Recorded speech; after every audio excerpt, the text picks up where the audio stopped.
On this episode of China Uncensored, the Eastern Wind Crazy Soldier is a type of car in China.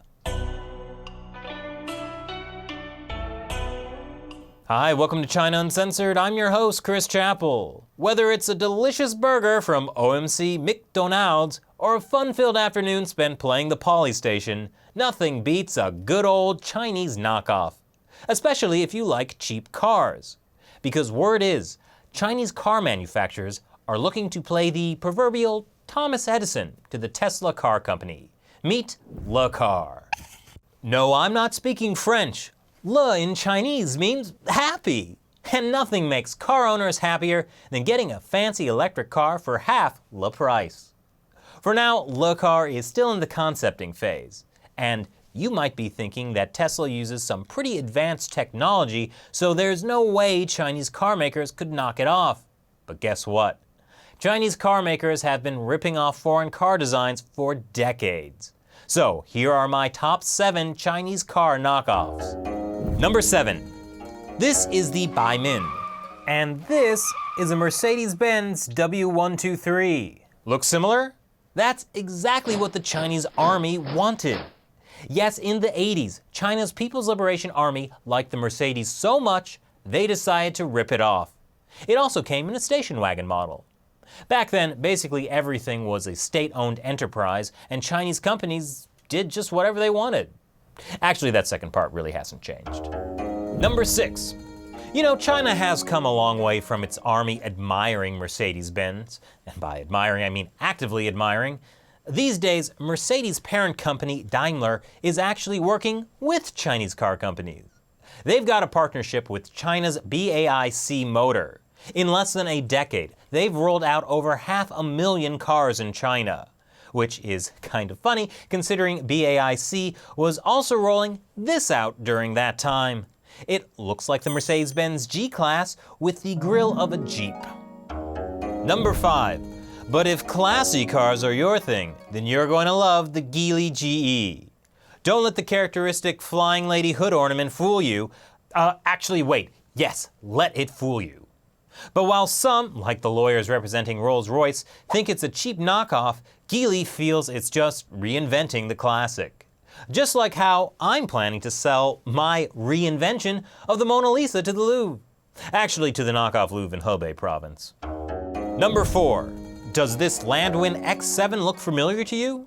It certainly looked familiar to the head of Jaguar Land Rover, though he took a pretty soft tone when he said that China has enough creativity and engineering power to do something on their own and doesn't have to fall back to the time when copying was of interest. Unfortunately for him, copying is still of interest to China, and China's authorities dismissed his legal complaints that the Landwind X7 looks almost the same as the Range Rover Evoque. But one thing isn't the same. The Landwind is only a fraction of the price. Number 3.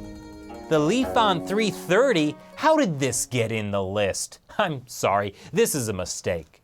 At first, some people thought it looked a lot like a Mini Cooper, but the Lifan has made the good point that their car has 4 doors, not 2, so totally different. Wait, this is the 2015 Mini Cooper? But it has stripes. So again, totally not the same. Number 2. We've already seen the Landwind. This is the Eastern Wind, or Dongfeng. This model is called Crazy Soldier. I think they mean crazy good, not crazy unreliable. But anyway, it might look familiar to anyone who's ever seen a Hummer. Everything is pretty much a direct copy. The exterior to the interior, even the engine. But none of these will prepare you for the greatest Chinese knockoff of foreign cars. Number 1. Autobots. Though the title makes it sound like a knockoff of Transformers, pretty much everything else screams Disney's Cars. Though I can't say for sure because honestly there's no way I'm gonna sit and watch this. I mean, what's next? A Portuguese ripoff of Muppet Babies? Parece que nos estamos apenas jugando o tempo todo. É muito melhor do que a alternativa. Oh. So what do you think of these knockoff Chinese cars? Are they really different designs, or are they just taking Western car companies for a ride? Leave your comments below and subscribe for more China Uncensored. Once again, I'm Chris Chappell. See you next time. China has the largest network of high-speed rails in the world and plans to double its size by 2020. So how did China manage to conduct all this high-speed rail development? Simple. They stole the technology from Japan. We're descending toward Hill Valley, California at 4:29 p.m. on Wednesday, October 21st, 2015. 2015? You mean we're in the future? Wow, we are living in the future. Yep. And that's why today we're going to look at the top 10 things Back to the Future Part 2 got right.